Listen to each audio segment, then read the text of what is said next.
এবার ভারত চায় বাংলাদেশকে সুপার 8 থেকে বাড়ি ফিরিয়ে দিতে। ভারত নিজেদের প্রথম ম্যাচে আফগানিস্তানের সাথে বিশাল রানে জিতলেও এবার দ্বিতীয় ম্যাচে মুখোমুখি হবে চিরশত্রু বাংলাদেশের সাথে। বাংলাদেশের সঙ্গে দীর্ঘদিনের রেকর্ড ভালো থাকলেও তবু বাংলাদেশের বোলিংয়ের সাথে মোকাবেলা করতেই এই বিশ্বকাপে ভয় পাচ্ছে ভারত। কারণ এই মুহূর্তে বাংলাদেশের বোলিং লাইন পুরো বিশ্বের ক্রিকেট দলগুলোর অন্যতম ভয়ের কারণ। ভারতের যে তিনজন বোলার নিয়ে বেশি ভাবছে তারা হচ্ছে 1 নম্বর তানজিদ সাকিব, যে কিনা 5 ম্যাচে 9 উইকেট নিয়ে টি-20 বিশ্বকাপের 4 নম্বর বোলারে আছে। দ্বিতীয় নম্বর ভয় পাচ্ছে রিশাদ হোসেনকে, যে কিনা লেগ স্পিনারদের মধ্যে সর্বোচ্চ এগিয়ে এই বিশ্বকাপে।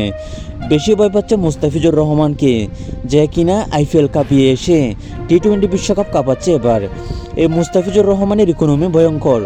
আজকে ভারত বাংলাদেশ ম্যাচে যে জিতবে সেমিফাইনালে যাওয়ার সুযোগটা পাবে, কারণ বাংলাদেশ ভারতের সাথে জিতলে আফগানিস্তানের সাথেও জেতার সম্ভাবনা থাকবে এবং সেমিফাইনালে যেতে পারবে।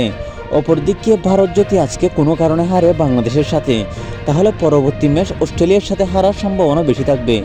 এতে ভারতের আর সেমিফাইনালে যাওয়ার সুযোগ থাকবে না। তাই বলা যায় এই ম্যাচটি সবচেয়ে গুরুত্বপূর্ণ ভারত বাংলাদেশের জন্য।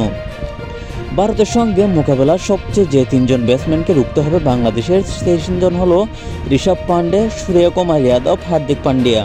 এরা যদি ক্রিজে বেশিক্ষণ থাকে তাহলে 200 রানের গণ্ডি বেরোবে খুব সহজে। অপরদিকে ভারতের বোলিং লাইনের এই মুহূর্তে জাস্ট অসাধারণ, কারণ আশরাদীপ, জসপ্রীত বুমরাহ, হার্দিক পান্ডিয়ার মতো বোলাররা বাংলাদেশের ব্যাটসম্যানদের নাজেহাল করে তুলবে। আর সব মিলিয়ে বলতে পারেন এই ম্যাচটির জেতার সম্ভাবনা বেশিরভাগ ভারতের।